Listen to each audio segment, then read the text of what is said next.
Hello.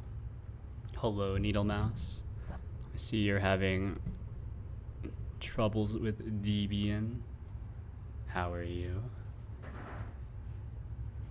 So says the disembodied voice. But now there is a face to the voice. Oh no. Yeah, isn't... Actually, no, Debian should come with a Wi-Fi driver. Right? Unless you have like a really old laptop with a different Wi-Fi card. I know that for like completely free and open source distributions, so like OpenBSD does not come with a Wi-Fi driver, which was a huge pain when I was installing it. Doing the non-free ISO? I'm not sure. It might just be like the age of your laptop then, right? You might need to check the driver version against your just Wi-Fi card. I don't know. That's what makes sense to me. Anyways, let's get into it. Today's gonna be a shorter stream since I have stuff to do after this. I need to figure out how to create user accounts. Well, how to have two authentication methods for the same Kubernetes cluster. So this is not something I usually have to do, but it needs to be done in this one instance because I need local user accounts. Use WPA supplicant. Yeah, that sounds pretty standard, or to be what I tried Void Linux. Well, yeah, but like remember Debian is a lot older, or not a lot older, but it, yeah, the packages it uses are a lot older, yeah, because it's meant for stability. But even then, if it's a lot older, it should have better hardware compatibility. You know, it's a common fallacy that like software stays, you know, compatible with hardware just all the time across all distributions. That's not true. That's not true at all. You need to be very careful when you're installing new software. Do your research. Although I know that it's, you know, sometimes you just gotta let yourself be burned enough times that it kind of sinks in. I get it. I'm the same way. You know. Man, why is the metal red? Does that mean it's hot? Turns out, it does mean it's hot. Hot enough to melt skin. And that way you'll never forget. Don't touch metal that's red.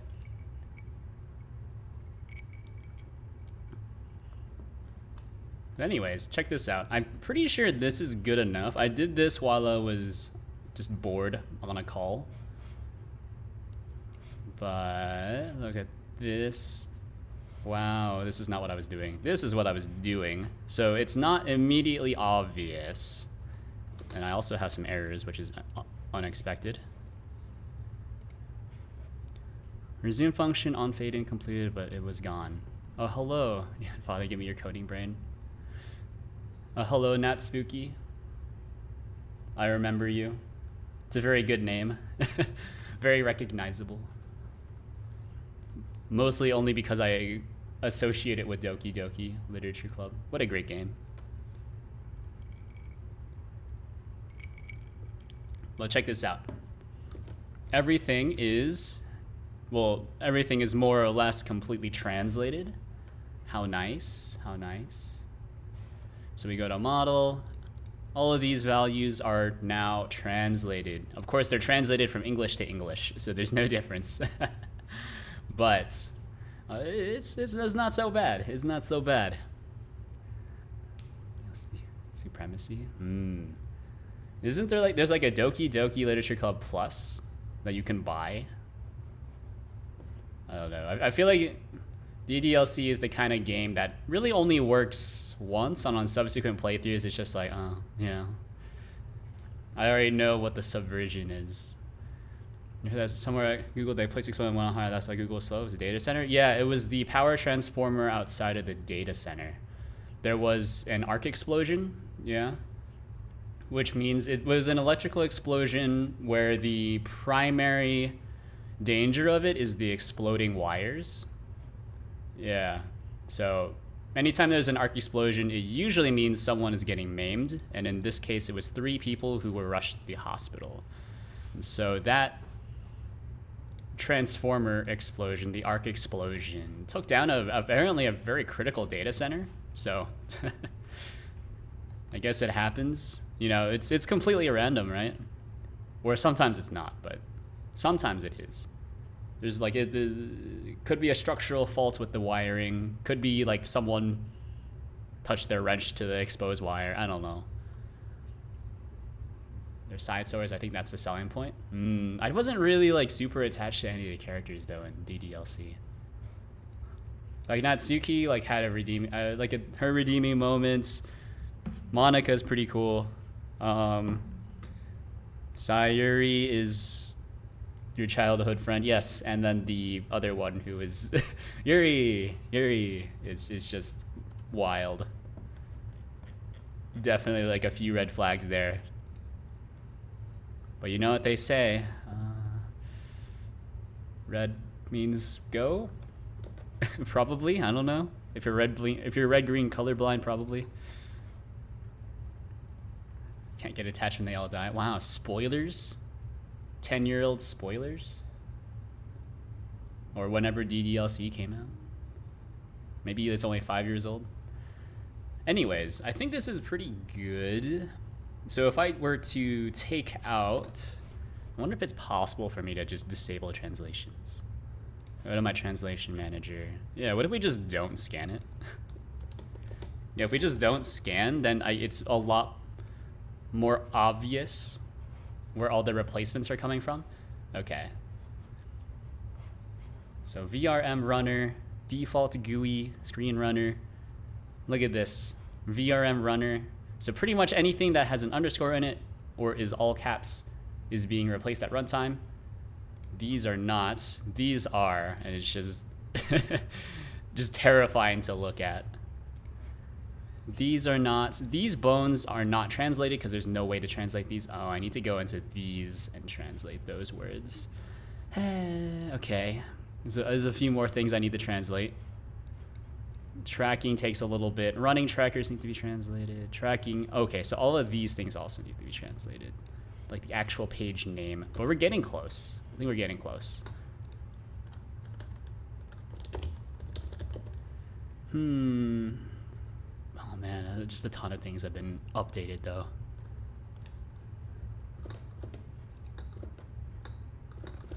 Okay, so first things first, we need to go into probably bones. I'll take a look. Oh yeah, right, these. So bone, there's a lot of text in here, isn't there?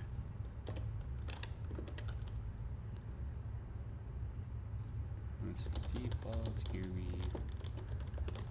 bones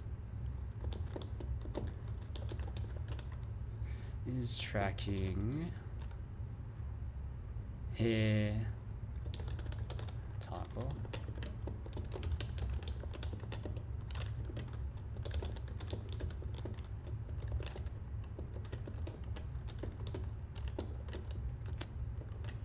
Is tracking.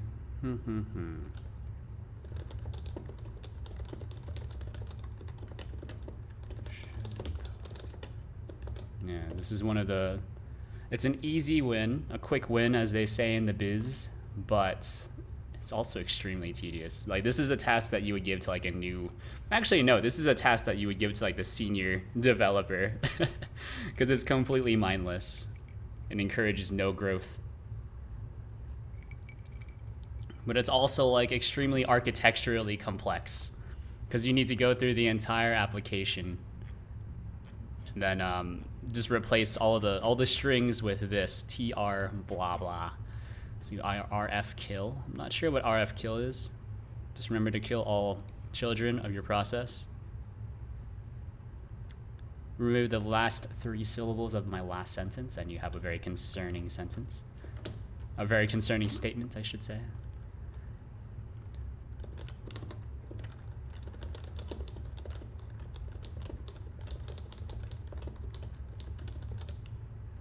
Toggle. What is should use? Should use custom interpolation. Okay, that's a toggle. Yeah, for sure. Use.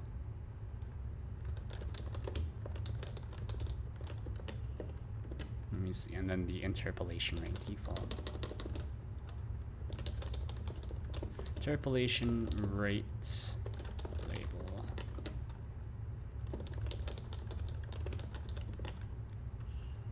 You know, I got a new keyboard recently. It's another Topre. Now I have 2 Topre keyboards. Did you know that Topre is made by... Oh man, actually, who is Topre made by? Topre is Panasonic, is it? Topre? Or they're owned by... They're owned by someone. They're owned by like a big company that you wouldn't expect.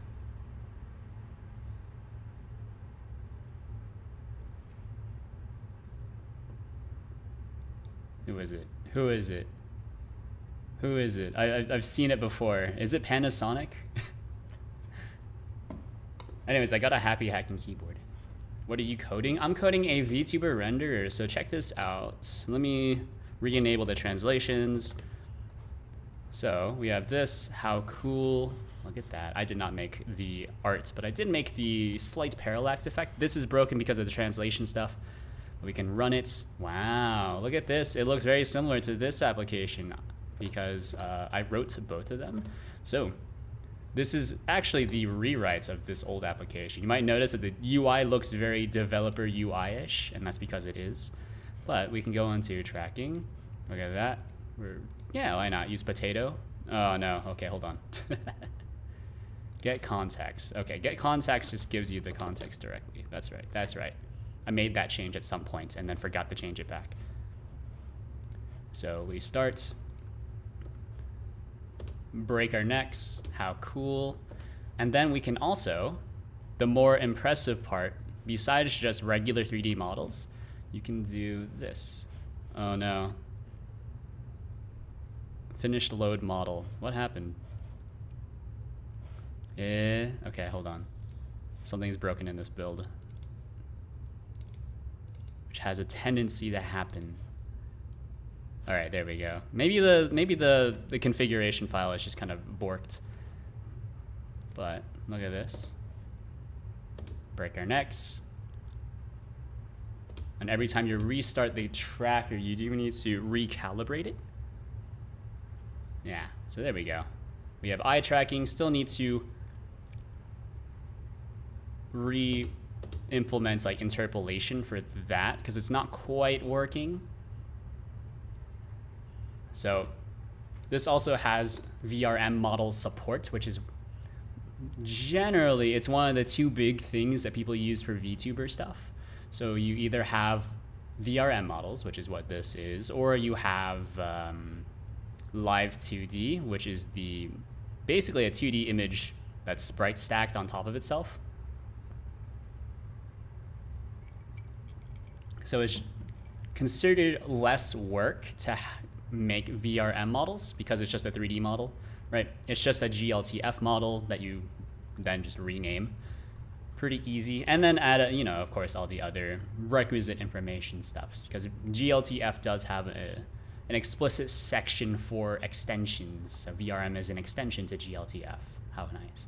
But yeah, that's how it is. Eye tracking does work like pretty well. I just need to re-add interpolation so your eyes don't like jitter, which is an actual medical issue that some people have. I know a guy like that. He's not allowed to drive because his eyes do work, but it's like it's considered a physical disability to have your eyes wiggle like that. But yeah, that's it. That's what I'm working on right now. What I'm explicitly doing is adding in translation stuff. Just gotta figure that out. Or not figure that out, but it's just tedious, right?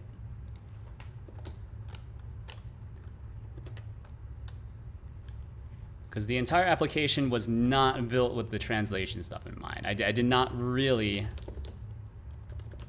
consider that. when I was adding all of the labels and stuff. So now here we are. I need to go back in, find all the strings, and then in the translation manager, I need to then comment this out. And then hopefully when that happens, I should just see these keys instead of the actual translation. So how a Godot translation usually works is that you need to provide it a CSV file. And that CSV file cannot have, I think like when you, in Microsoft Excel, it uses a weird delimiter, like line ending delimiter, not like the, comma separated value delimiter. So you actually need to either use LibreOffice or Google Sheets. But instead of doing that, I decided just to make my own format, which is still pretty easy. Supports everything. Everything is split via new lines, but you can also add new lines within the same translation key, and it will just work because I do a little bit of parsing on my side to figure out if you have completed your translation message or not. So if you haven't, we just append, if we do like bones, ASDF, it'll parse like bones, and then I'll move on to the next one, check to see if we have a delimiting equal sign. If we don't, and if this is ending here, then we mark the message as complete, append the contents of this to the previous message, and then that's your, that's how you insert new lines into your message, but not super necessary for now. Or at least I don't really use it for this. I use it in one place, not this. This is another translation unit that's not super relevant right now. This one we'll need to get back to. We'll find it. We'll figure it out at some point. But that's one of the things that's kind of a pain to have to go back and add after the fact, because I don't remember where all the strings were. And also another thing about how Godot does translations is that they're not namespaced, which makes sense, I guess. But it does force me to have to namespace everything myself, which is what you see here. Like you might notice like, oh, everything is prefixed with default GUI, and then the GUI name it's attached to. Wow. Luckily, a translation is pretty easy. You just type in the key, like TR, which is a built-in translation function. I think it just hits the translation server, or it's a shortcut for translation server translates. Yeah, I'm pretty sure it's just a shortcut for that. I could check. I'm not going to, though. Okay.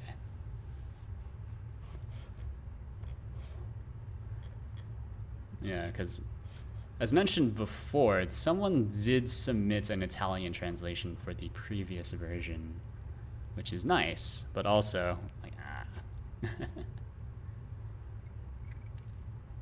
it's nice, but now I need to get this done so that, you gotta move quickly so you don't lose the contributor. Here we are. Alright, so scene, pop-up name, pop-up create, pop-up. So pop-up. Where do I grab pop-up name from? Temp cache manager. Why are these all in the temp cache manager?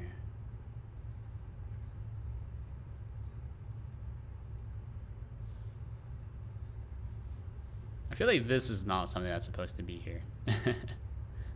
Or it might, I don't know. I don't remember. So these are using either okay, so these are all using the translation key. That's fine. Oh, and actually these are not, I'm not able to, oh no, I am totally able to disable translation for these, because this translation won't exist if I don't scan it here. Here. Okay, that's fine. That's fine. Here, though, I need to... How are we creating the buttons? Okay, so it's this. Just an absolutely horrible way of doing the translation. I think here, for the default GUI, I don't really have a lot of choice. Except to change it like this. So this is no longer a... This is no longer a dictionary. Now it's a... Or it's no longer an array, it's now a dictionary. That's what I meant. Okay. So we'll go back to here. Yeah. I hate doing it like this, but you know. Gotta do what you gotta do. Bones. Like this is just the name of the thing, right? Resets. Nope. I think I also need to think about possibly generating, like, yeah, I could generate a GD script file that contains every single one of these keys so that it's not just like a random string anymore. Now it's a, you know,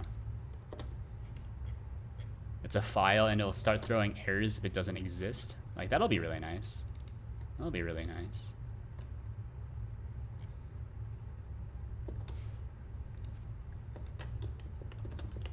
Yeah, that'll be somewhere on the list of things to do. I already have.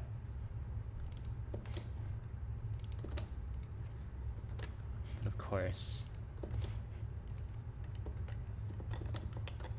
we'll get to it when we get to it. Alright, so all of this stuff. So for menu, so this is actually menu name in built-in menus. So this should be keys. Blah blah. So the button text will be this. We'll translate the menu, and then button connect self on pressed. Okay, so this is menu name. Add this as a parameter. So we'll do built-in menus. Grab the menu name from it. There we go. You know, I'm just gonna stay on Arch. Yeah, fair enough. You do you. Whatever allows you to be productive. What do they even have RF kill? What does RF kill do? I don't even know. RF kill. Well, I don't know. Enabling and disabling wireless devices. You know, it enables and disables wireless devices. It's very useful if you're working exclusively from the command line. RF kill, yeah.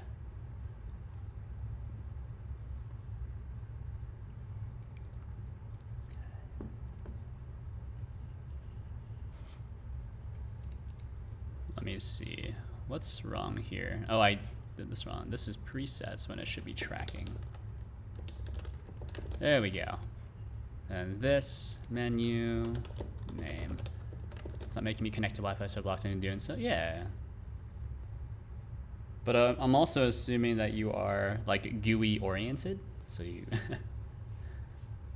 you prefer to use the GUI to turn on and off your Wi-Fi, or any like network whatevers, something like that.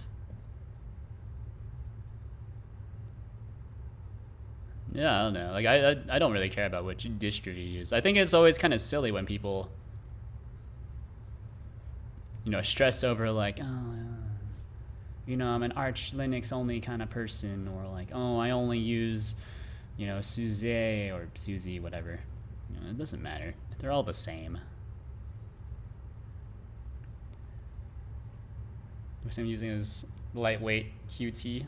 No, of course. Yeah, I mean, I don't know. It depends on how old your computer is, and like also just your runtime environment. So, like on a fairly recent laptop, I've never had any trouble loading pretty much any distribution, especially the ones that come with like graphical installers, which is nice.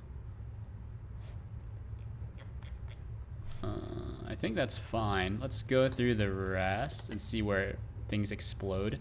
I noticed that there is an error here. Yeah, I need to fix this. So here, somewhere in resume, splash setup GD, which is here, splash setup GD. What was it, 81? 81. Okay. Well, I need a way to kill that timer.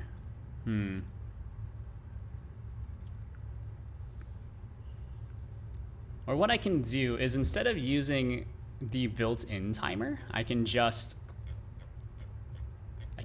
this. I can build in my own counter. I like that. The boot splash. Thank you, thank you. It is a very nice boot splash. Look at that. Wow. And it even has a real clickable button on it. I did not make the graphic once again. And then if you run this from the command line, and I'm planning on adding a way to be able to pass, like it's like a command line flag, but it's not a real command line flag, by just creating a file in the user data directory, and that's how you can also pass in command line flags, which is a bit weird, but you know, not everyone is going to be running this from the command line or terminal, whatever you want to call it. I call it command line because that's how I was taught.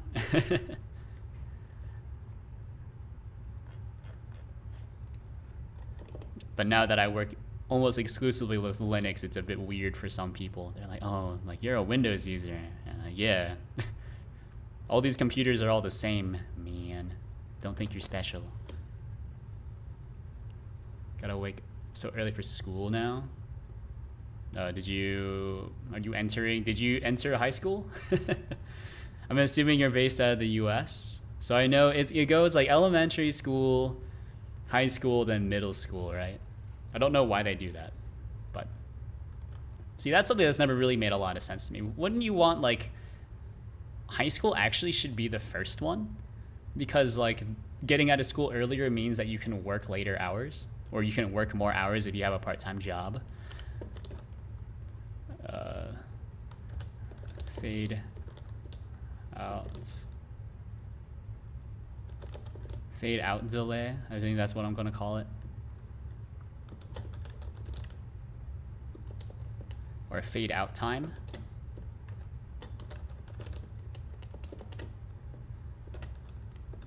Fade out. Now a freshman. Congratulations on entering high school.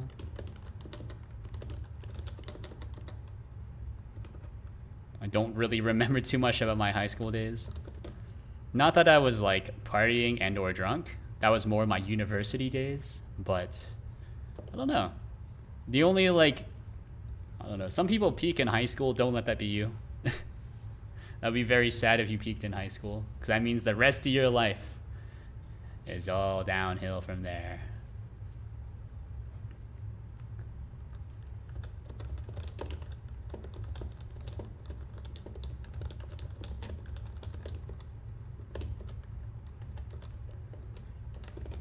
I'm gonna try to make a game of Raylib SFML. Nice. Raylib's a good one. Raylib is definitely a good one. SFML, I guess. I don't know. That's your own prerogative. But once again, congratulations on finishing your game. It's always good. You're already like way ahead of most people if you know how to program. Yeah, actually, you're way ahead of me. I only learned how to program when I was a junior in high school. Yeah, 2 games. Congrats. All right. Let me see. Should fade out.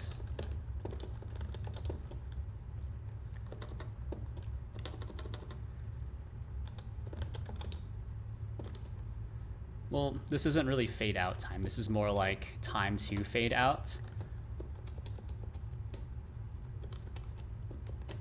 Time until fade out, something like that. I don't really know what they call it, so we're just gonna use a long variable name.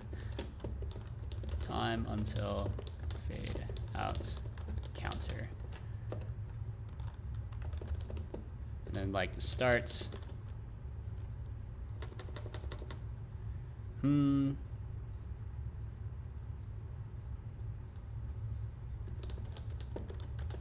Fade out. Or should fade out? Should counts fade out? Should counts fade out time? Or should counts fade out? I don't know, man. False. So if should counts fade out, then fade out time until fade out counter plus equals delta if time until fade out counter is greater than time until fade out, then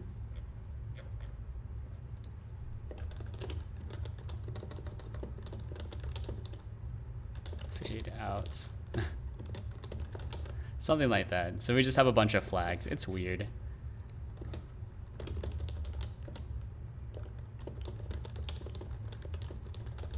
Maybe I'll come up with a better name later. So do all of that. Set that to false. Fade in completed. And then this is just the tween stuff. Pretty easy. Fade out. Oh, but then I need to store the tween. What a tough. How what a pain.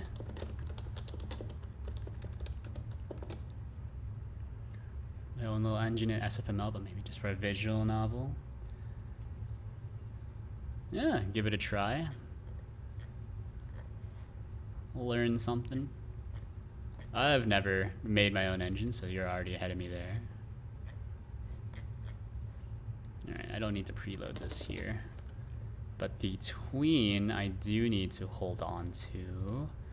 Okay, so the tween just kind of exists. Okay. So I don't think I need to pass in any of these. I might as well just kind of hold on to them.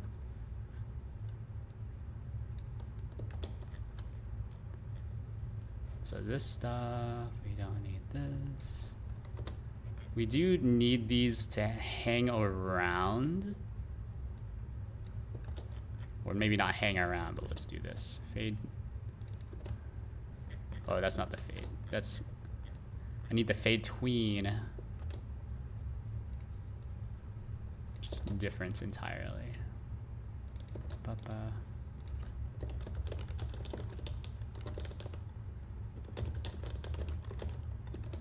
One of these. Yeah, so we'll just get node these. It doesn't matter. Or you know what? All right.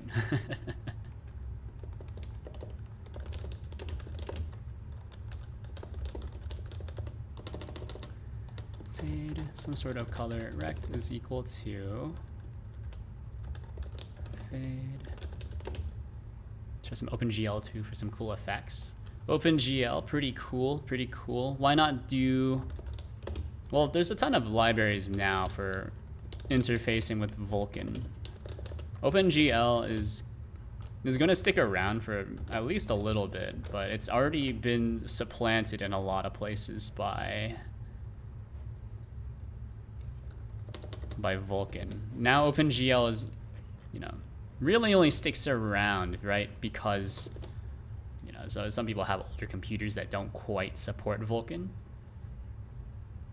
But within like the next 10 years at the very least, OpenGL is going to kind of fade away. My visual to look nice? Yeah, well, that's what I'm saying. Like Vulkan and OpenGL fill the same space, except Vulkan is a bit lower level than OpenGL. That's what I'm saying. Like if you're going to be learning a graphics API at this point in time, I would think that you would want to do the newest stuff, right?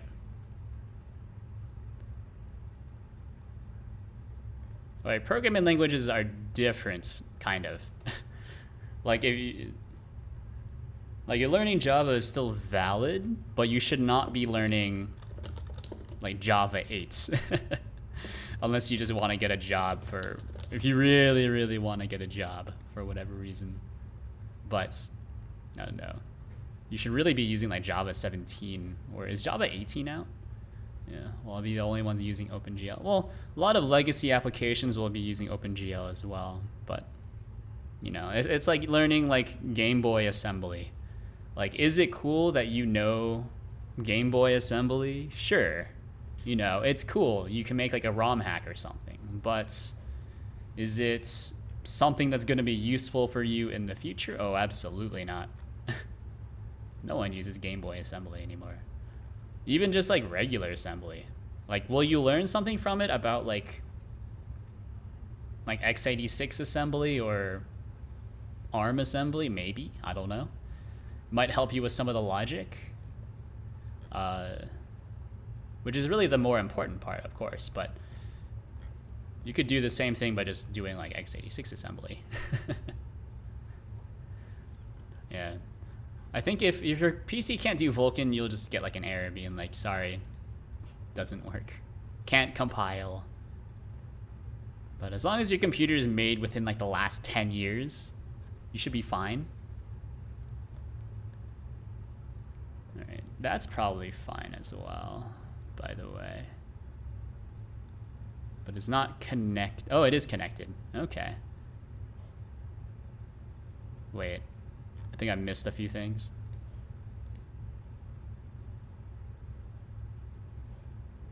Tween all completed. Okay, I think that's okay. Move this logic out of here. Connect it here. Something like that. So tween. I'll count down. Did I miss something? I probably missed something. It happens a lot. If should count fade out true. Time until fade out counter should fade out. Oh yeah. Clearly this is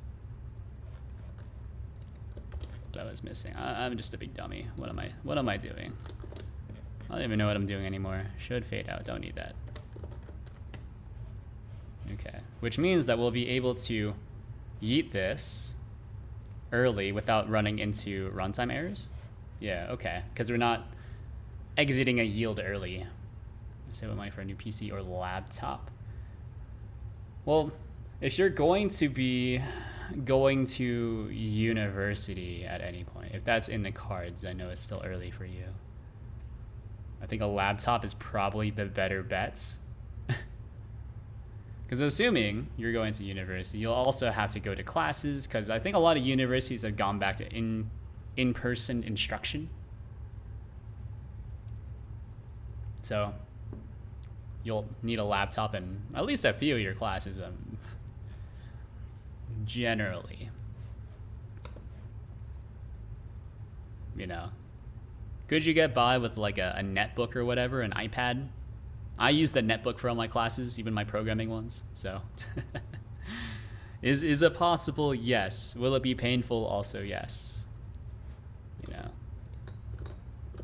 Alright, I think this is fine, which means I need to go here. These are all translated. Because of the translation, the folder that I'm storing all the stuff in is wrong.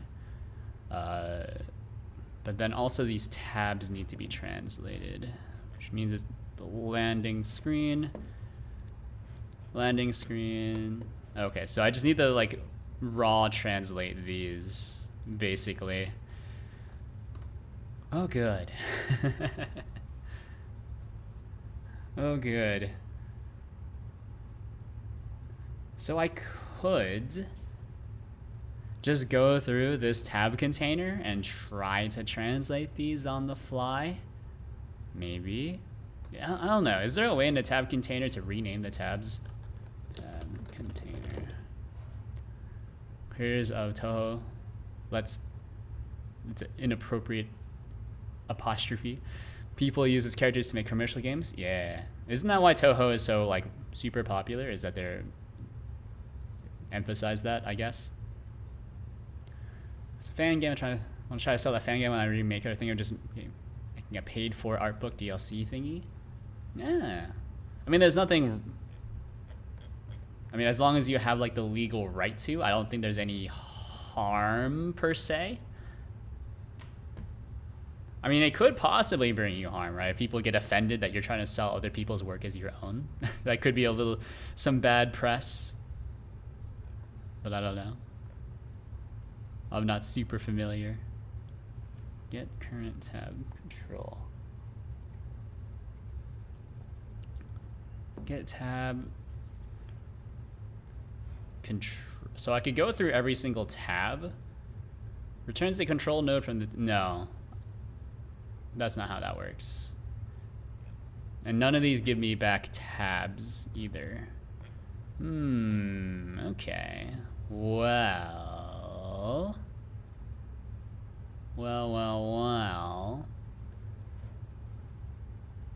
I think what I can do...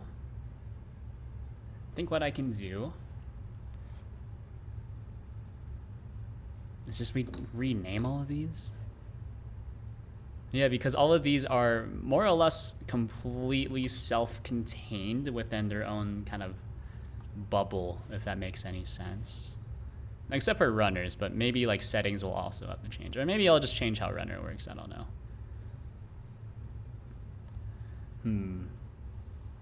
People upload the fan games on Steam. If you're indie, you're okay, but if you're a big company, you gotta get its permission. It's fair enough, yeah. I think the only question then is like, what separates an indie developer from a big developer? Like, is Toby Fox an indie developer, even though he's like ultra successful? Or is what's his face, Concerned Ape, an indie developer, even though he has he used to have a very big publisher, but now he's self-publishing because he's big enough? Or is it like the difference between corporate and non-corporate? But what happens if they incorporate, creates his own company, hires a bunch of people? But they then need to take their old fan games down.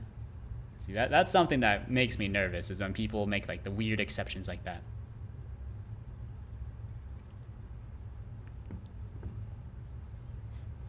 Okay, I think what I'm going to do, like runners is fine to do it like this, maybe. Why is runners different?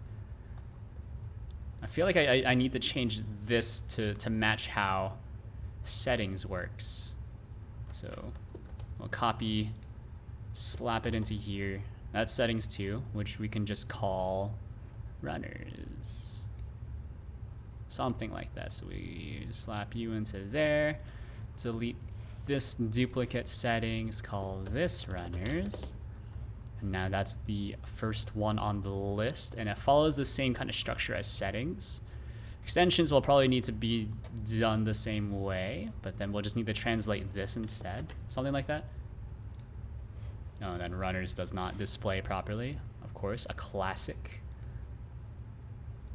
Something like that. I don't know. Yeah, I mean, there's a lot of consideration when money starts becoming involved, right?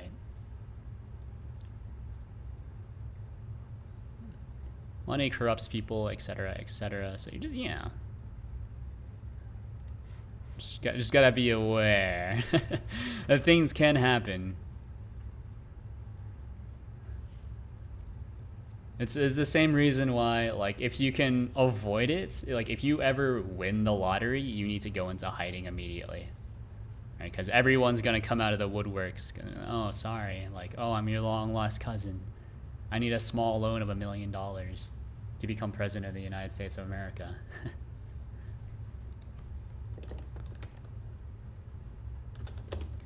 For child in, what is this tab container? That's not it. Get children. Child name is equal to translate child name. So then we'll just change all of these to be translated names. Okay.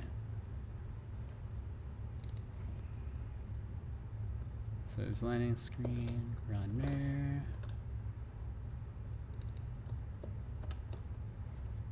No, that's not it. Runners. So this is landing screen. This is just landing screen in general, right?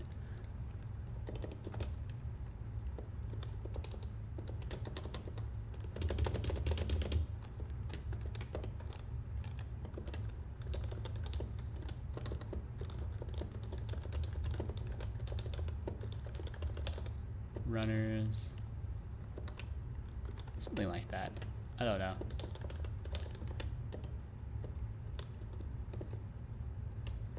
Default GUI landing screen. Grab the key. Extensions. Yeah, I know I will have robotics.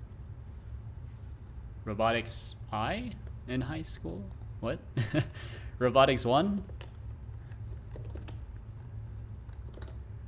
That's cool, I think. I think we only had a robotics club at my high school.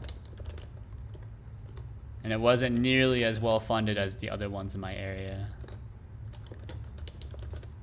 Because we were kind of number 3 on the list out of the four schools in the school district.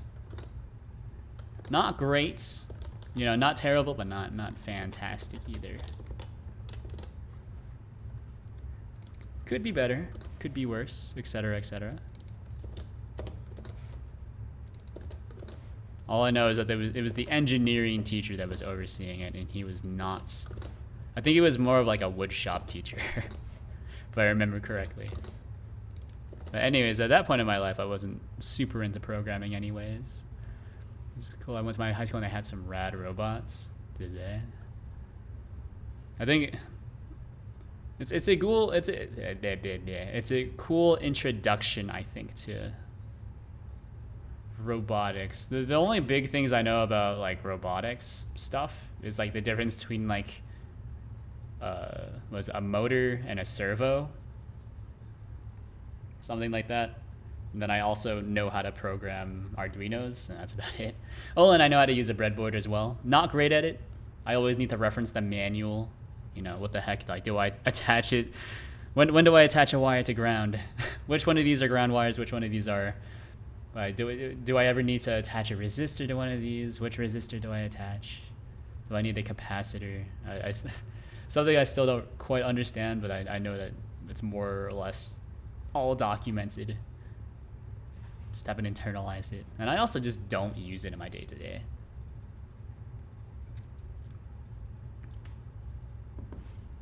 Although I do like watching videos about... I think there's someone on YouTube who makes their own computers on breadboards. Like, that's cool. I don't quite understand what they're doing most of the time, but, you know. It's still pretty cool. Alright, so this explodes. Extension item, extensions. Where'd you get extensions from? Okay, right. So these are extensions. So we use the translation key directly, which is something I really do not like. But also, I don't know what to do. It's really the... Yeah, okay, there we go. And then when we turn back on the translations...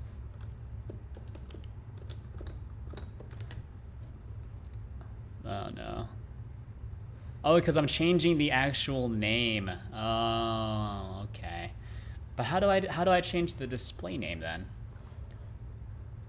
How do I change the display name?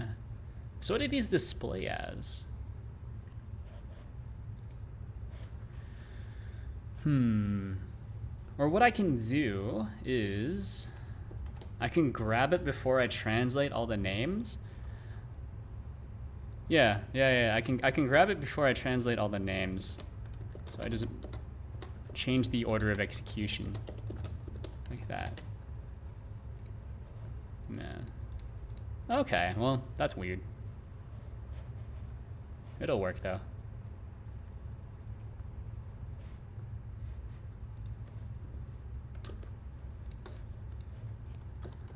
comment this back out, run it again. What else needs to be translated? These should probably be using the translation keys, but I don't know. I don't think there's anything I can do about this. Maybe like I can pull the translation key for an extension resource if they have a translation key attached to them. So here I'm doing extension item, and then you pass in the extension item, blah blah. An extension item is just a panel container, and then we can I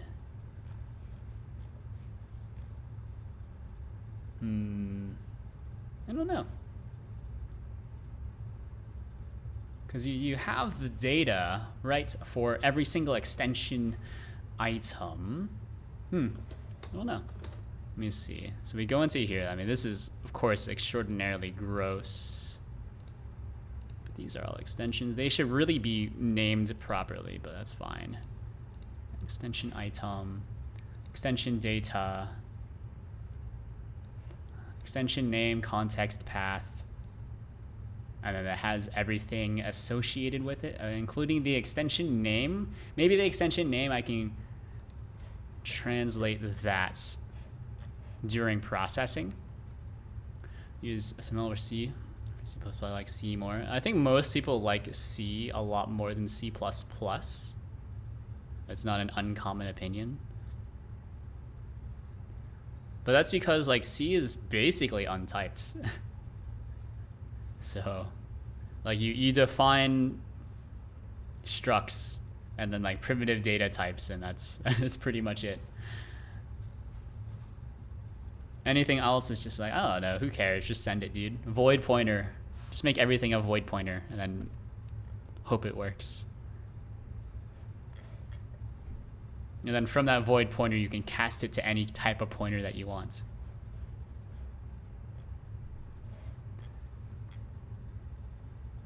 Yeah. I think in that way doesn't or isn't C kind of like JavaScript in a way. I think that's actually why my dad likes it a lot. Or that's why my dad likes writing JavaScript a lot. It's because it's almost exact. It's like C, but like even faster, because you don't need to wait for it to compile. Right? Like, yeah, you have low-level access to the computer, etc., but also, you know, you don't want to add like real types or like real return types to your functions. Just return a void pointer. Hope it works out. Nothing wrong with that. All right, so here, do we have an extension? No. So when you init, it gets a context path. But then, when do I attach the extension name to the extension? I don't remember this. Toho is on the Shonen Jump magazine because of the 20th anniversary for the 6th game. For the 6th game? Not the 20th anniversary of the series as a whole? It seems weird. Extension new, and then the extension name I just kind of attach to it as well.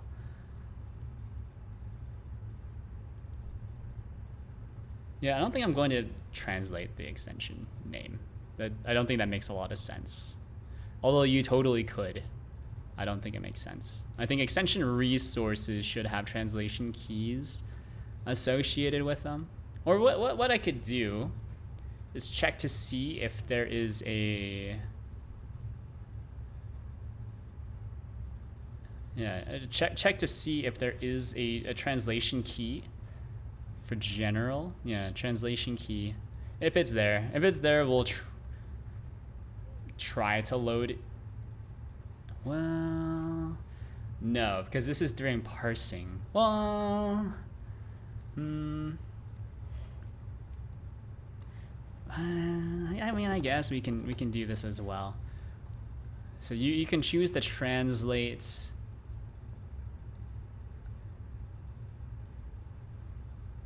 you can choose to translate your extension name if you want, or you don't, whatever. So here, you can do 6th game is mostly what got Toho popular. What's the 6th game? Well, don't tell me, I wouldn't know anyways. All I know is that first game is way different, everything else is, you know, stuff.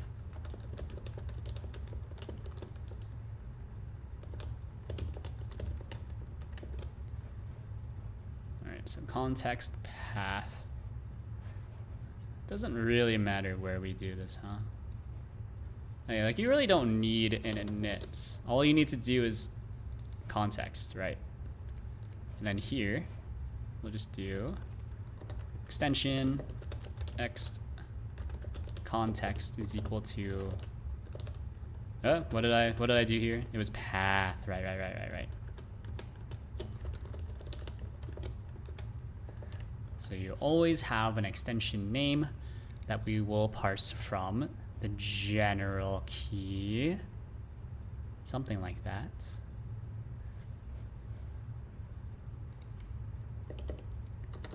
And then ext translation, no? Extension, oh, translation key, not extension, translation key. Yeah. I feel like I need this as a mix-in to every single one of my resources, but Godot doesn't have mix-ins, unfortunately. Or fortunately, depending on how you see it. Is equal to C, what is it called? Get value, config, general, config, general keys, translation key, and then we'll just use the extension name as the default. So you try to translate an invalid key, it'll just give you back the key, which is actually how I'm testing out the translation settings. So 6 games are reboot of the series. The games 1 to 5 are canon to the series until, congrats on using canon correctly, until the future games stories contradict them.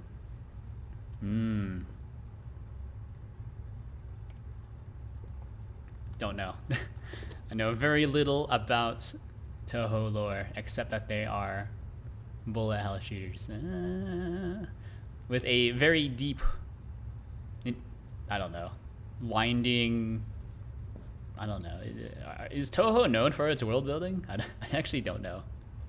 Is Toho like mostly about the characters, or is it about the world? I like games that are about the world. I, to be honest, don't really care about characters all that much. Like when I was watching Neon Genesis Evangelion, I was like, man, I want to know more about the world. Like whatever's happening with like Shinji, I don't know, just get in the mech Shinji, who cares? Like Rei, like what's going on with her? Like what? How is this possible? Where are the aliens coming from? What the heck is up with Asuka? And why is she like redheaded even though she's supposed to be German? I think, isn't Asuka supposed to be German? It's been a long time since I've watched Neon Genesis Evangelion. What? I didn't hear you. Did my mic cut out? I didn't drop any frames.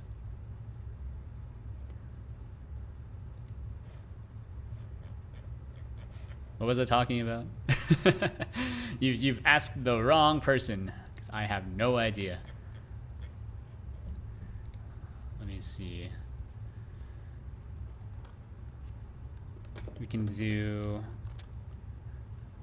Oh, yeah. What is Toho? Is Toho mostly about the characters? Or is it about the world? Yeah.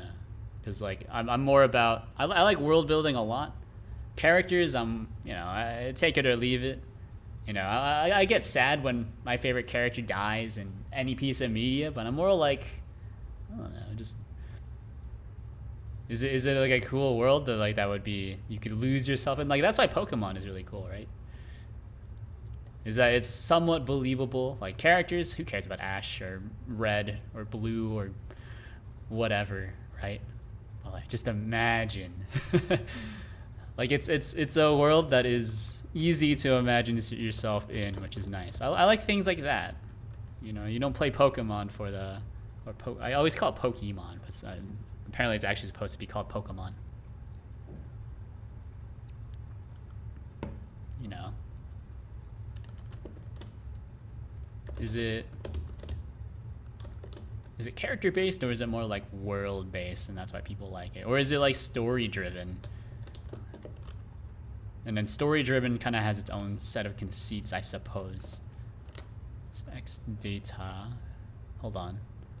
So extension data is a dictionary, and then we can pass in the translation, or we can use the translation key. Or we can just pass the translation key, right? Translation key. So the translation key will be set to the extension name if there is no whatever. So we'll do, there should always be correct. So X data translation key. Something like that. The game is basically just the same incident happens, main character tries to solve it. Okay, so it's a like a problem-focused story in a way. I mean, I think that's a good approach to the storytelling, right? Especially when you have characters, like strong characters. I think that's a sensible approach. I'm not, I haven't really taken any creative writing classes, but I know enough about it. Done enough self-guided research, I guess. Right, you have a problem and then you throw some characters at it that are already like defined in some way, as opposed to trying to structure a story around big story beats and then manipulating your characters to get to that big story beat. I think just letting a problem happen, you know, and then everything along the way is just the characters doing their own thing. It makes for a more compelling and consistent story. Some world building, got to read through the dialogue and the story of the games. It's all the games. It's how you dodge bullets, reach a high score. Yeah, I watched a video essay about someone playing through all the games. Do I remember anything about it? Nope, not really. Except that like all the games except for number 1 are roughly the same, except they introduce some sort of gimmick to it, which is, you know, that's cool, I guess. That's cool.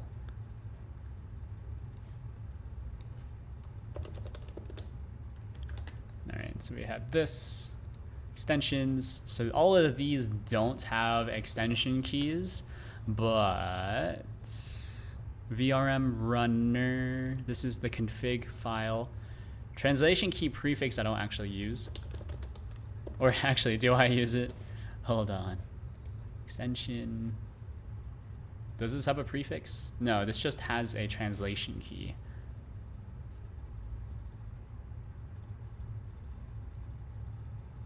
Yeah, so I guess I'll just let the user just break everything if they want. So this is VRM translation key, VRM extension, something like that. This is the thingamajig that we are interacting with. So VRM, nope, that's not how you do it.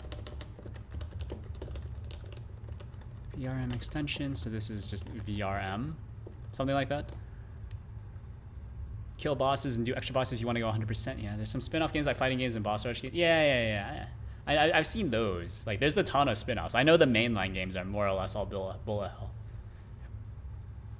which is fine. Nothing wrong with that. Nothing wrong with that.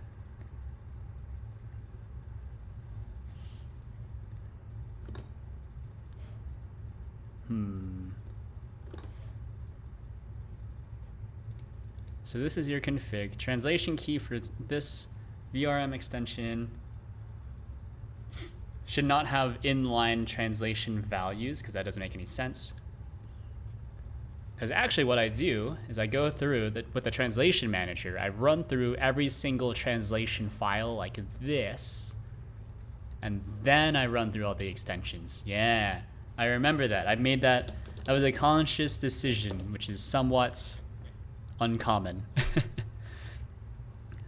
Oh, actually, no, that's totally false. Never mind. I'm a big dummy. I did it in the exact opposite order.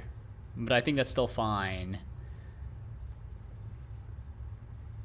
But does that mean I'm not able to...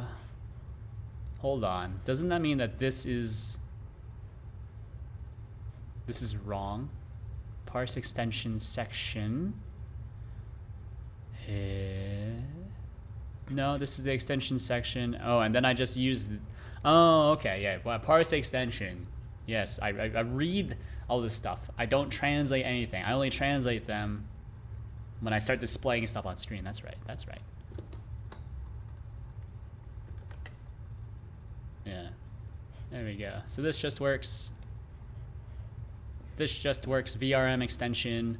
So remote control server, we'll need to change that as well because it's not currently translated.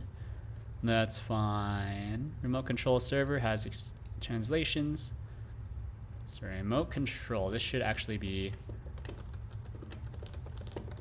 remote control extension. I could probably reuse that across a few things. So this is a translation key, remote control extension. And then this will probably just use the same name, remote control. Oh, actually, hold on. Translation key, remote control.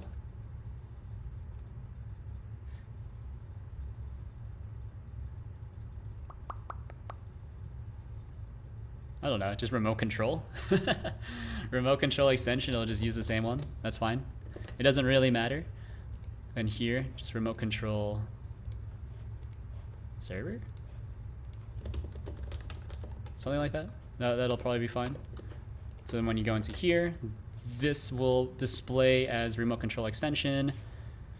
Go into here, remote control extension. Yeah, there we go. Uses the same key. And then here I need to pass in a valid name. Also, these buttons are not translated either. But I think that's fairly easy to solve. This model name needs to be translated. Presets needs to be translated. None of these need to be translated, that's fine. Although I'm wondering, okay, that's where it went. There we go, there we go. We're getting there, we're getting there. So it's a very simple system. Translation key, if you want this to be translated, you just need to define a translation key. Otherwise, name is kind of just used internally to refer to a lot of things. So this is the implicit name. This is the implicit name.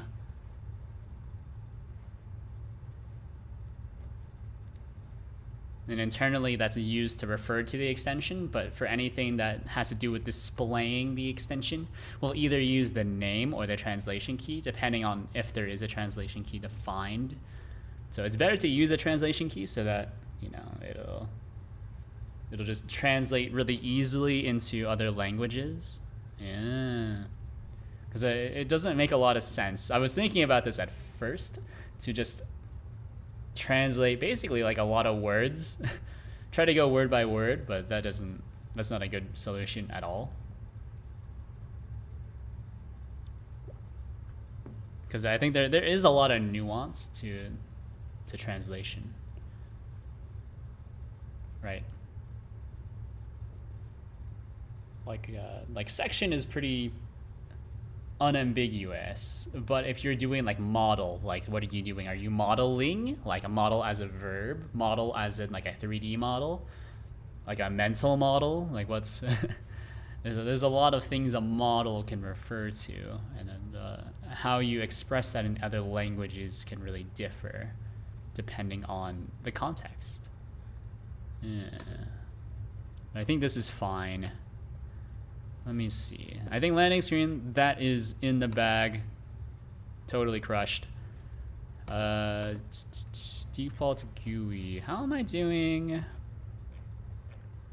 How am I doing? Like, I think this is one of the few places where I just have to accept that things are going to be scuffed. The menu bar. Okay, so this has text. So, en text. Menu bar. Menu bar app. Default GUI. Menu bar. We'll grab this. You know, it's a good game that recently came out. I mean, it's good enough, in my opinion. There is... Totally free. It uses the same engine as Another Eden, which is kind of a garbage game, if we're being honest. I don't know. Like, some people like the story. I found the story to be kind of a snoozer. But there's Octopath Traveler, Champions of the Continent. It's a free-to-play game, so, you know.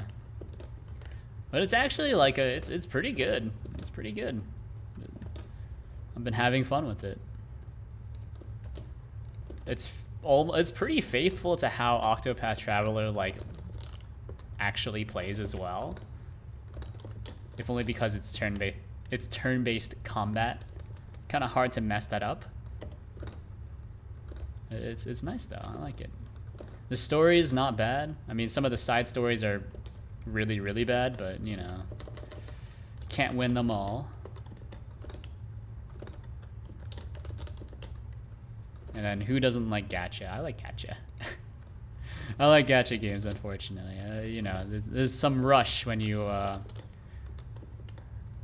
you pull for new characters and you're like, I could get something amazing. I could just pull some absolute garbage as well. You know, something like that. All right, something that's really cool about Godot, and also that's something that's a bit weird about Godot, is that in these texting files, they automatically translate themselves, which is really cool. I didn't realize that. That's one of the few questions where I was able to ask in the Discord, the Godot Discord.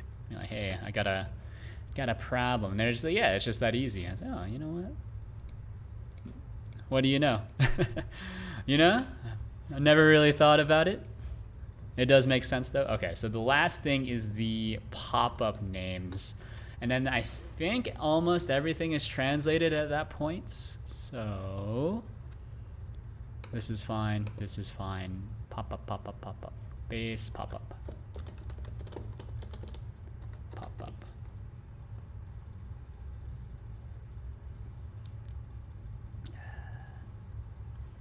Oh, this is absolutely don't use this. This is bad.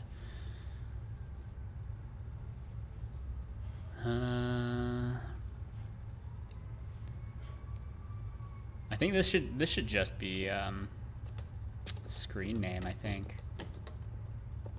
Nope.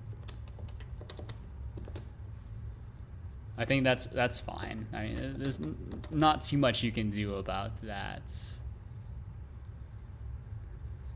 But you have the screen name, and then under default GUI, we'll do on pressed. Scene resource, this is not correct. We should be using the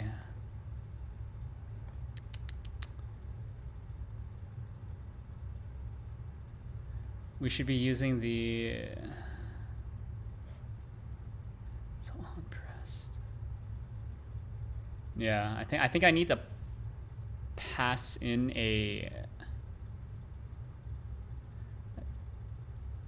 just the menu name, and then yeah, okay, so I can pass in the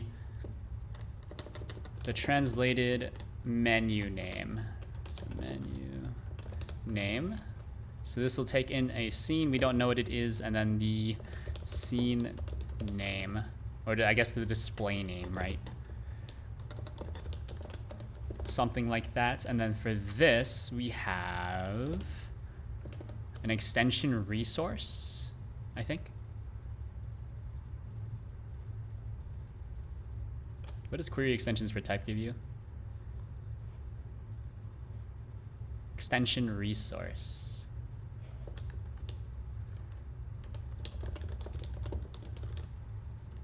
So we should translate this immediately. So I can always guarantee that we'll have a translation resource. So pop-up name will just be the scene name. We'll call this pop-up name, that's fine. Pop-up, poppy-up, pop-up name. So say goodbye. And then we go. I think that should just work, maybe. Question mark. So we'll click on this, default GUI model, default GUI bones, default GUI tracking, props, presets, extensions. Oh, that's beautiful, dude. That's beautiful. And then the settings work. Oh no, it explodes. Okay. So this should be.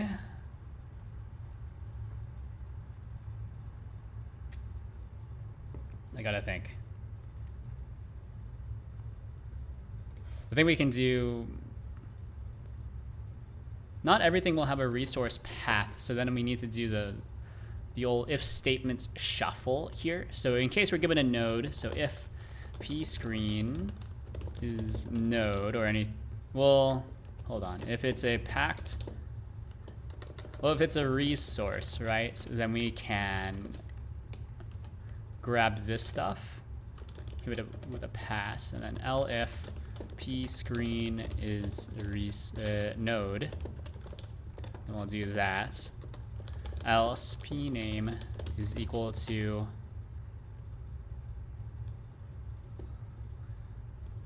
I don't know, default GUI. I have a default name, missing key placeholder, that's right.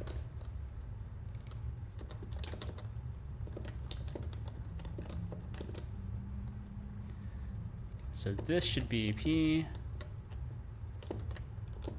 name is equal to p screen resource path, something like that. So this should break for a few things, which is expected. That's exactly what I want to happen. Yeah, so this should be settings text scene. So whenever I click on this, I need to replace all of that stuff with the appropriate code. Where is it? I had this open somewhere. Menu bar, that's right.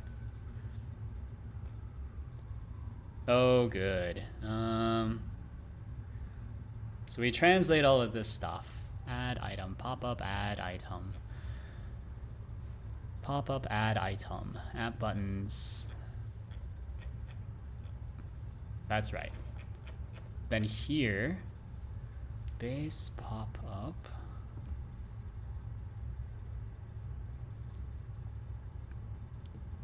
Base pop-up new. So I don't want to tag this based off of the file path, even though that's how this is working before. Add child. How do I could just do this directly, right? Like it doesn't make a huge difference. Menu bar. So I'm already, yeah, I mean, I guess I'm already hard coding some parts, so it doesn't hurt to hard code a little bit more since it is just a GUI, so they don't change all that much. Do I have settings? Pop-up settings, default GUI settings. So is there a way for me to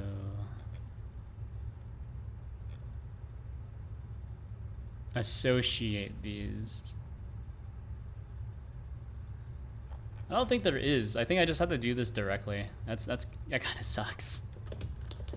Yeah, I mean, I think this is something that I would like to change. I'm not sure how to change it though. Yeah. Unfortunate. How unfortunate.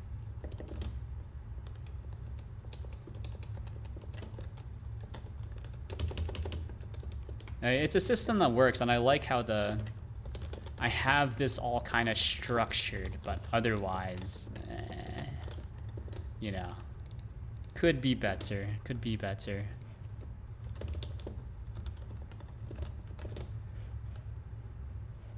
Show raw mesh, there's nothing for that. Debug console. Don't I have like a debug console? I do have a debug console defined. TR in-app help. I really should put these all in the same place, huh?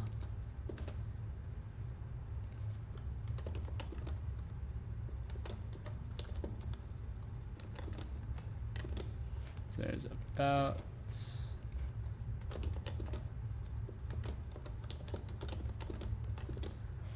GitHub repo.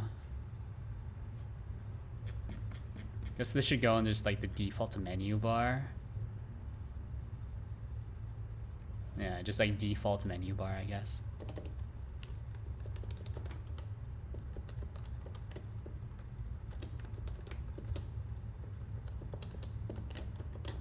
Menu bar.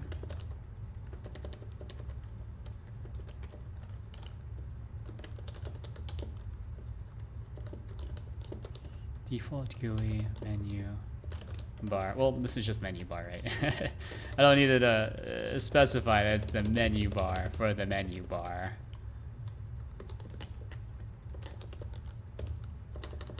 Default GUI menu bar. So this is project.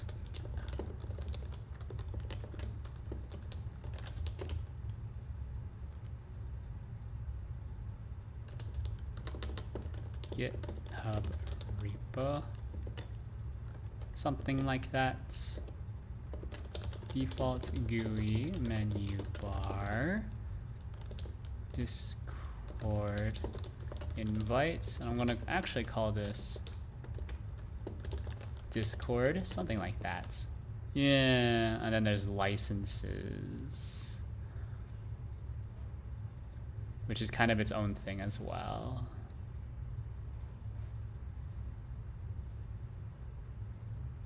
Oh, it's all here. I'm dumb. Yeah, what the heck? Don't know how to read. There's help. In-app help. That should be 1-to-1. Nope. Is there a different in-app help? Oh, there is. Okay. And then licenses is also kind of its own thing. Well, because these do generate their own pop-ups, I suppose.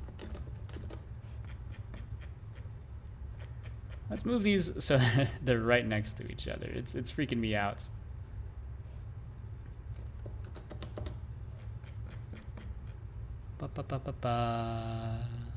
Menu bar. Something like that. Yeah. Actually,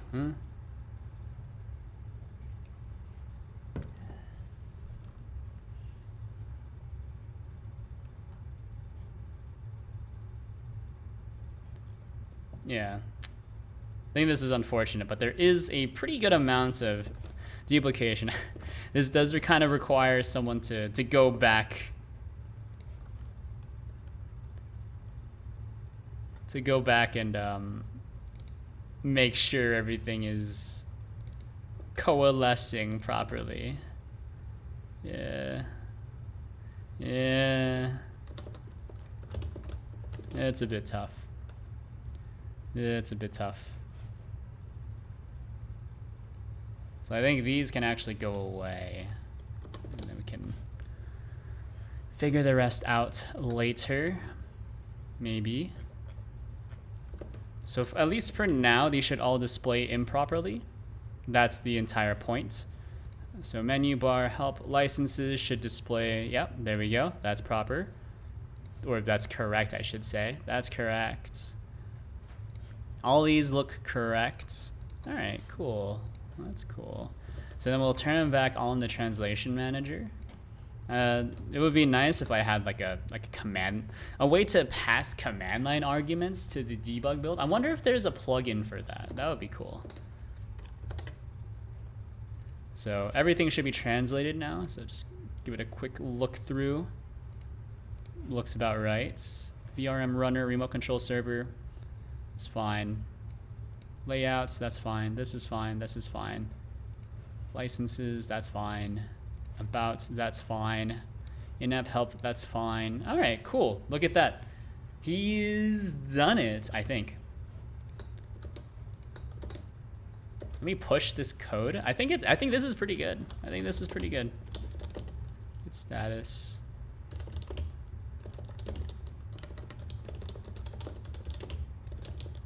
Oh, actually, gets status, gets restore staged. Restore assets, VRM models, Alicia. That's fine, just restore everything there.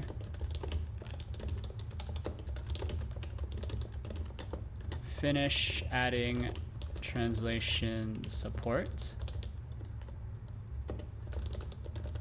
Yeah, so we'll just push all of that. We'll go to the project repository, vpupper.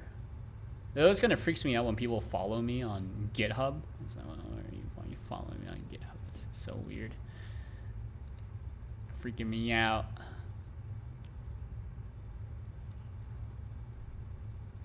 I think that's fine, yeah. Ready for review, and then we'll just send it. Actually, I probably should have checked to see if all of this stuff works. That happens sometimes. Ooh. All right, kill it. This happened. Oh no. Oh, it's because this new keyboard has a lot lighter key weight, so I need to be very careful about resting my fingers on the keys. Yeah, I think this is only 45 grams of weight, whereas I prefer my keys to be about like a 55 or like even a 60. It's a very small difference between like key strength, but it's enough for me to notice it. Okay. What the heck is this? GD native runtime loader. What is this? What is this? Oh, this doesn't even have this anymore, right? Or does this? I don't know.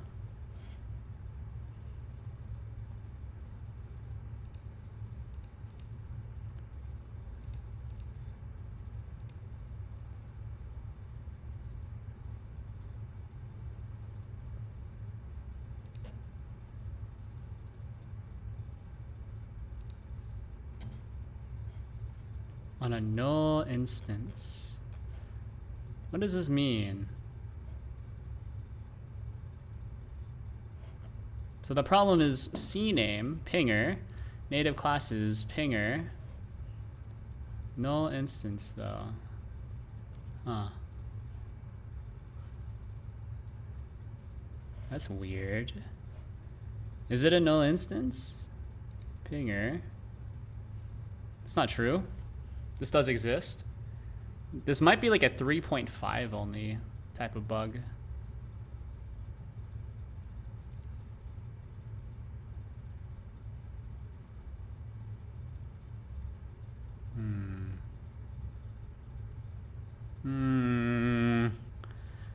I don't know. Something doesn't seem right here.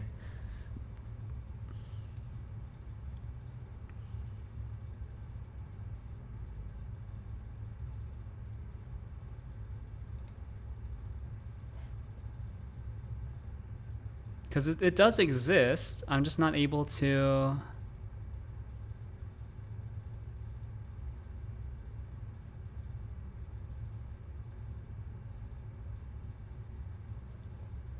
I'm just not able to... Like, it exists, right? Like, there is a...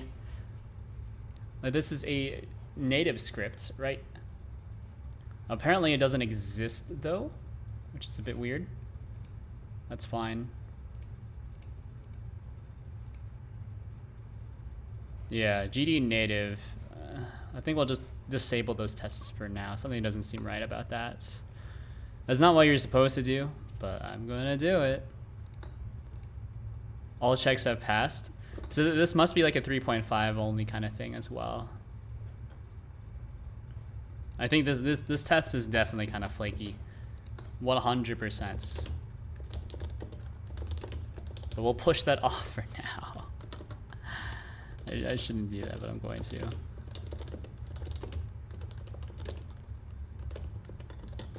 Disable flaky GD native test. It is starting to fail in both CI and on local. Needs to be looked at again. But it's not something that is completely a blocker since there are no GD native modules that I'm currently using. Right. So I don't feel too bad about that. Yeah. I think I do also need to redo the CI as well, because now that the application reads in command line flags, I think I need to redo it. I need to redo it. Because now I no longer need to set environment variables, because setting environment variables is always kind of flaky, in my opinion. I mean, it's not, but it is and is not in a way. It's weird.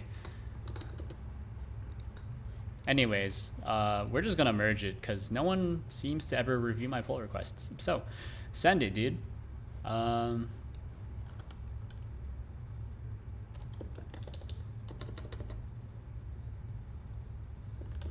Finish adding translation support. So I think these commits are good to have separated because it allows for a better bisect, since it is a pretty big commit. Confirm merge, send it.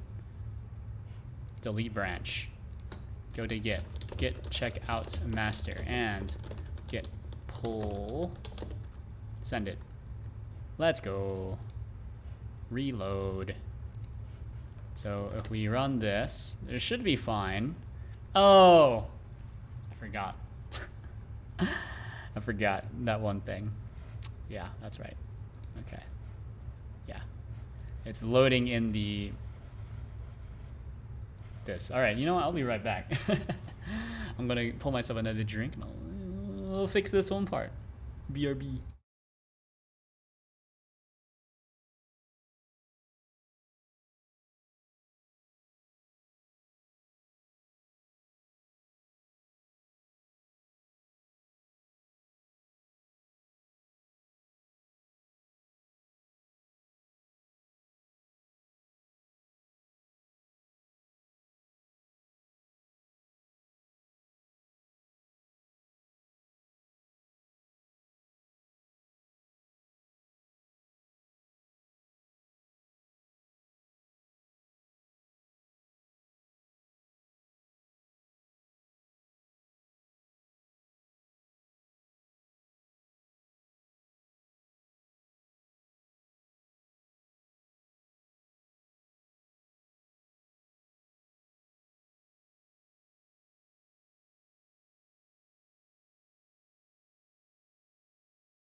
Your boy is back.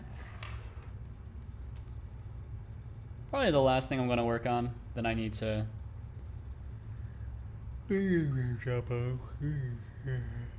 early meeting tomorrow.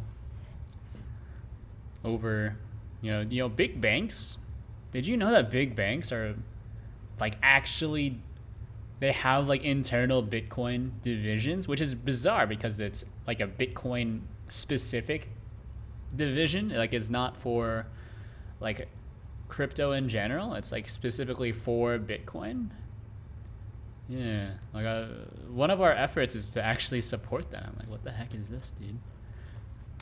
Why are we like, Bitcoin is just god awful, right?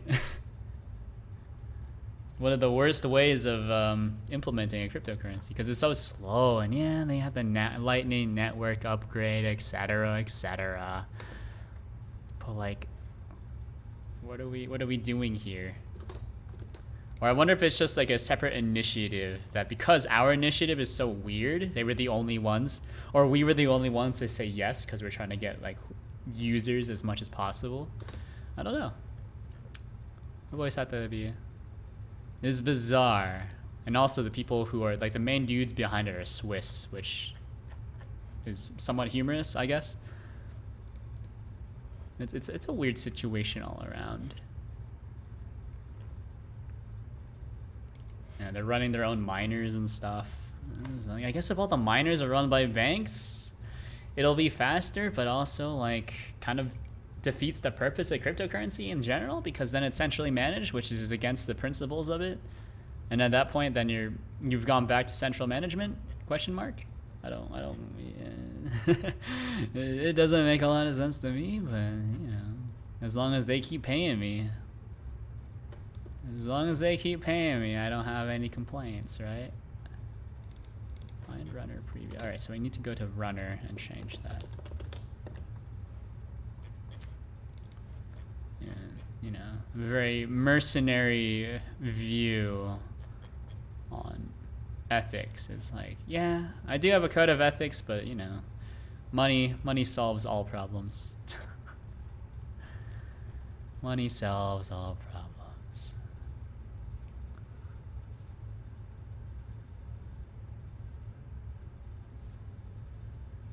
So what is this? Runner preview results.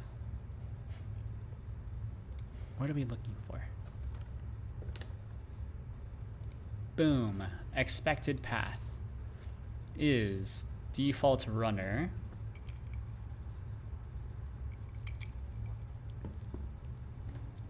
So does this not get saved? So this is an default runner. Have I just not been saving it? I don't know. It's possible I just have not been saving it. So if we quit from here, this should save everything. Nope. All right.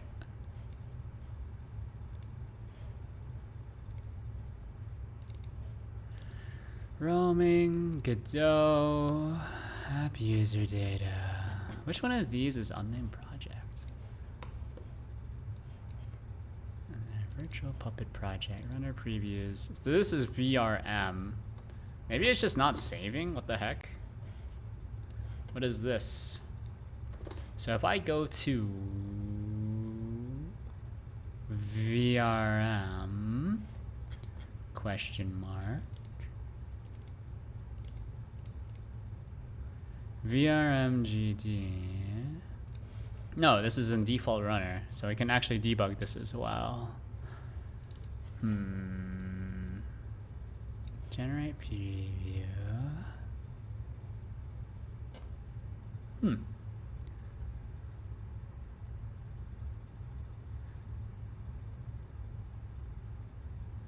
Is that alright? I guess I don't even need to do anything. Like, this is VRM runner, right? Go back to main menu. Switch back to here. Logs.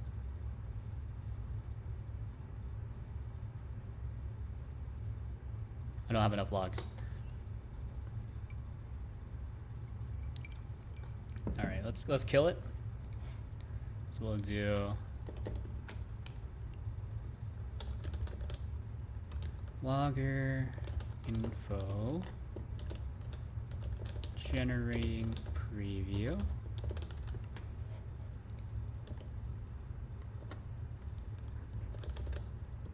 Else logger info finished generating preview. Yeah, something like that. So I can check the logs just to make sure that we are hitting everything that we should. Where are the logs? Generating preview. Finish rendering preview. Eh? Where do we save it? Oh, is this using the... It's using the name. It's not using the translated names, which means that whenever we switch to a thingamajig, I see. So this is landing screen. Runner, switch to runner, switch to runner. So we have the runner pass. So okay, this is the last thing because these are named incorrectly actually. So the runner path, GUI path, and then we use the name of the object. It's a bit weird. So load runner. We can take out this. So load runner, so you have a runner path. Load Godot resource from path. Runner, blah, blah. So load Godot resource from path. Set name base. Okay, I see.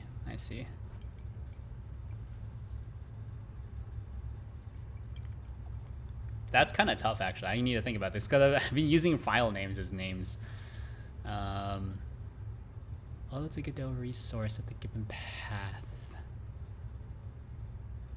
So, what data do you have access to?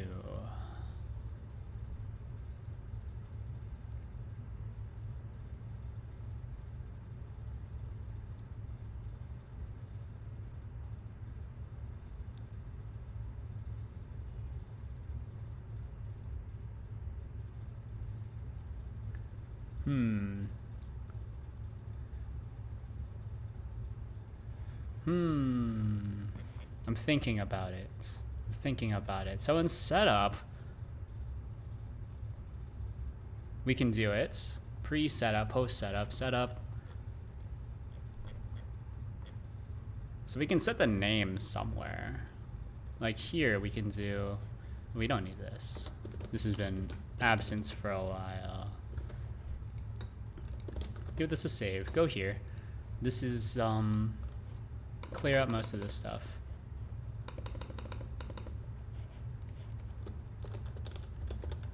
Default runner.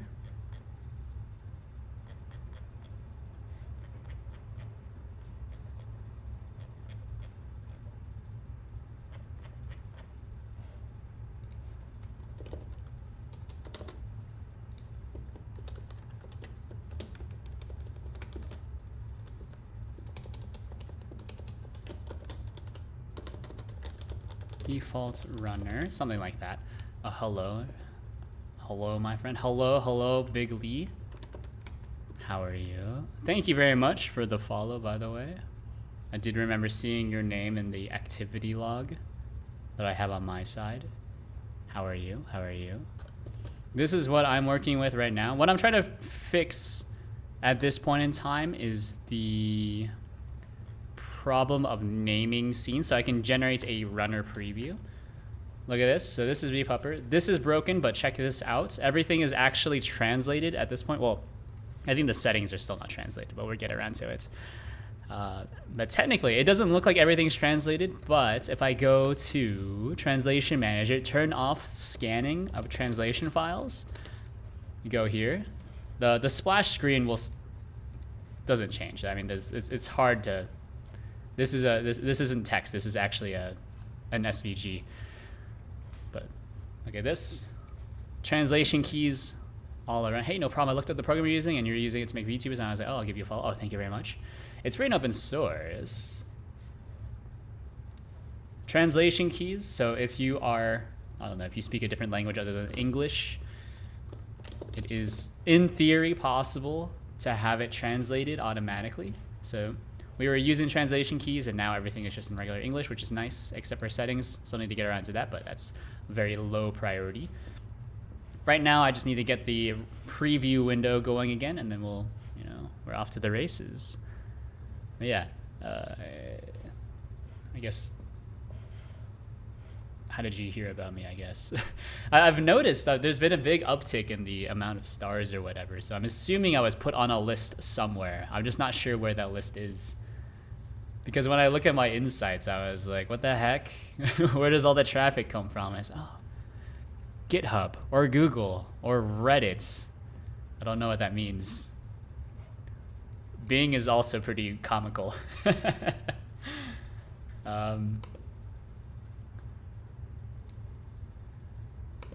yeah, I'm working on translations. It's almost done, but because of the translation stuff, it's broken the preview window. So I'm trying to fix that. Because people are worried about the drama with Unity, they're looking for programs other than Unity. Well, you know what? That's fair. I also saw that and I was like, man, I'm really glad I canceled my Unity Plus subscription like years ago. Because I was like, man, like the biggest thing about Unity is that they make features and they just don't finish them. And it's like, why am I using an engine if you're not providing like something I can use? If I was going to write my own stuff, then I would rather just use like Mono Game or something, right? Like Godot has a lot of features which are really nice out of the box. Like I think like the editor, like I really like the editor, at least for like visually putting things together, even though like this application doesn't really use a lot of visual editing. But I think the inheritance structure and how scripts are written just kind of clicks with me a lot more than how Unity does it. But that's probably because of my very strict object-oriented background, I guess. That's probably a good way of putting it. But yeah. I'm glad you found the project interesting enough to, I guess, give me a follow on Twitch. You know, I've seen it more and more, though. Like, one of the big things I've seen for open source developers is to actually stream on Twitch. And I was like, way ahead of you, buddy. Because Twitch is like free advertising. So as long as you stream under the correct tags, are interesting enough to listen to. I think I'm interesting enough to listen to, but you know, there might be a little bias in that. I have heard my cadence is a bit weird to listen to, though. Yeah, especially when I'm not like focused on talking and instead I'm just kind of rambling like I am now. Well, actually, when I'm rambling, it's not so bad. It's when I start rambling about like, I can start going off on tangents, it starts getting really hard to listen to. And not like hard to listen to as in like hard to follow along with, but like actually hard to listen to. Because I'll be switching topics like every other sentence because I'm just not even listening to what I'm saying. I'm just kind of doing my own thing. Which, you know, it happens, you know. It is a thing. VRM, physics step, don't need that. Actually, this potentially should be put into another file. But yeah, I think Unity is in a weird place right now. I think it feels like they're trying to compete with Unreal, which is weird. Because they're not nearly in the same class. I think that's what happens when you hire the failed lead of, what was it, like EA? Their marketing lead as their CEO. Right. But I get it. It's a publicly traded company, so you want to make money. Everyone wants to make money, unfortunately. Bad news.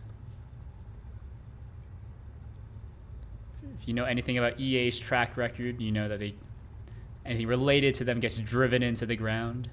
R.I.P. Westwood Studios. Makers of just fantastic RTS games like Red Alert 2. Red Alert 2 is still a very good game. So I think I should take this out.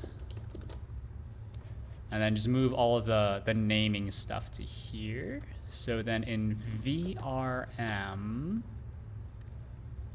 this is not VRM, this is VRM. So we take this stuff out. It should just work. I don't know why I kept this in for so long.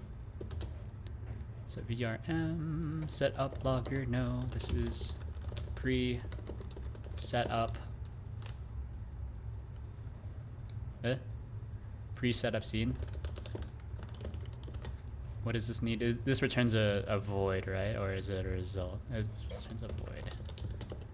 So I do this, and then we can do, where is it? VRM, translation. So the reason why these are not all centralized is because VRM is actually bundled as a,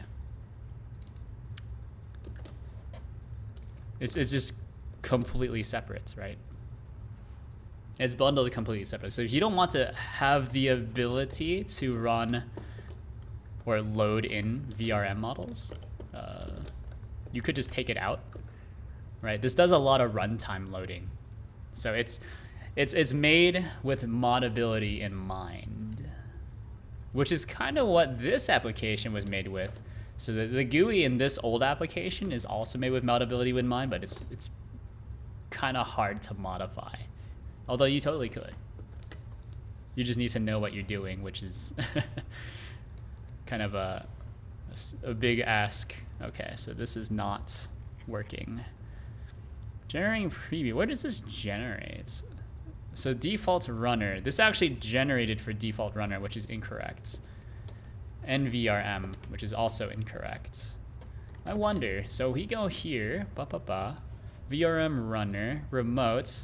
Okay, so this uses default runner, which is not correct. Even though it should be using VRM pre-setup. Oh, I see. I did it in the wrong order. Right. Pre-setup scene, and then, so we call the super function and then set our name. That's right. Let's go here, back to main menu. Yeah, there we go. He's done it. Any language where order of operation is important can be kind of hard. I'm too frazzled, just like in general, to keep all this stuff in my head. Yeah, there we go. It is beautiful. So then if you move the model around, I'm wondering why this preset doesn't work. Yeah, so this just kind of breaks. Yeah, runner file not found, which is weird because it does exist. VRM model, and I can also see this log here as well. So error, name, runner file not found, code 54, description. And then this is the exact path. Oh, it's because the exact path is borked. That's right. Because I changed where the models are all stored. That's right. Well, it's not that I changed where all the models are stored, but I changed where the project directory is stored. Yeah. So this is actually totally valid. This is using the correct config, so if I just do that, hopefully it should just save, so we can do that, I guess. Go back to main menu. This will load in the duck again. Oh, maybe not. Oh, actually, is it trying to load in the VRM model initially? It is trying to load in the VRM model initially. That's right. And then it just breaks. That's right. Yeah, I know things. I know how my application works sometimes. It's kind of turned into its own beast. How do you check lines of code in a project? So bash check lines of code in Git repo. I have another count number of lines in a Git repository. So kill this. Go back. Oh, I'm still running into the problem where I'm not loading in the correct things all the time. And then the file path doesn't get updated either. So I would need to go into vpupper, exports, delete this. I don't know what this is. Metadata. Yeah, I don't think the configuration file is self-healing at this point, which is very unfortunate. That's something I need to do. Let's add that as a thing to do. Make sure the metadata file is self-healing.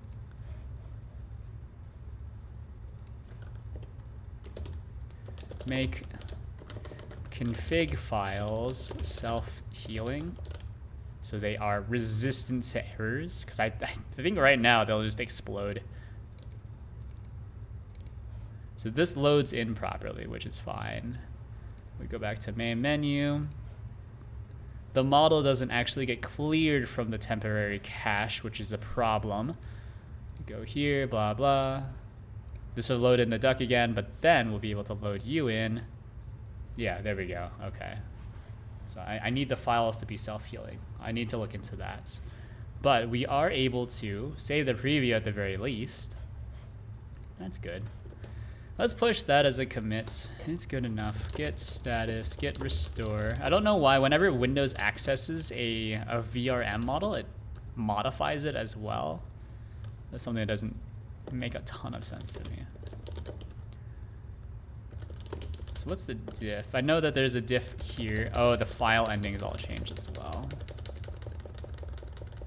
That's fine.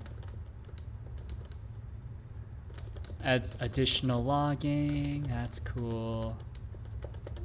A few changes here. And then we commented out some stuff in file util. Okay, let's get rid of this stuff. Don't need to automatically set the name. What else? That was it? Okay. Git commit. Fix runner previews being saved under the wrong name. Push. Yeah, just straight to master. That's fine. All right. So we can do git. Oh, do I have xargs? Does git bash have xargs? It does. Oh, baby. So git ls files. Maybe I don't even have that. Xargs. Yeah, look at that. Well, some of these are kind of incorrect because since some of these are binary files, I think. Maybe. Yeah, like I didn't write any of the shader stuff as well. So some of the shader stuff that's like a few thousand lines. Some of these are fonts, also a few thousand lines. Yeah, any of the add-ons I don't want to include. Yeah, it's hard to say actually. I don't know. I don't know. How do you exclude some files?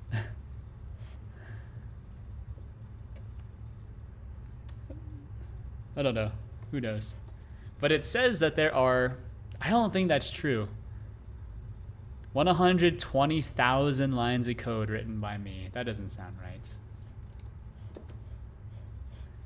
I think there's about 3,000 lines of code. Maybe. Maybe like 5,000. That sounds about more right. 120,000 lines of code, unlikely to be written by me.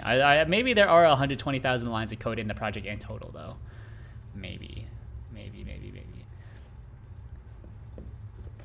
But yeah, I think it's fine. I think it's fine for now. Everything seems to run just fine. We are missing a few things. So props still not re-implemented. Remote control server just kind of exists. Presets works. It does need to be self-healing. Tracking works. That's fine. Model, you can do this, blah, blah. Bones also just works, but needs to have this to-do taken care of. And then most of these are also still valid as well. Although I do need to think about how to place these correctly, since these should be displaying over the pop-ups, not behind them. But I know why that's happening. It's because they're being displayed on different layers. What else? I also need to fix some of the tests. Some of them are just kind of disabled because they fail. Sometimes they're flaky. I think it's like a load order kind of thing. It's hard to say though.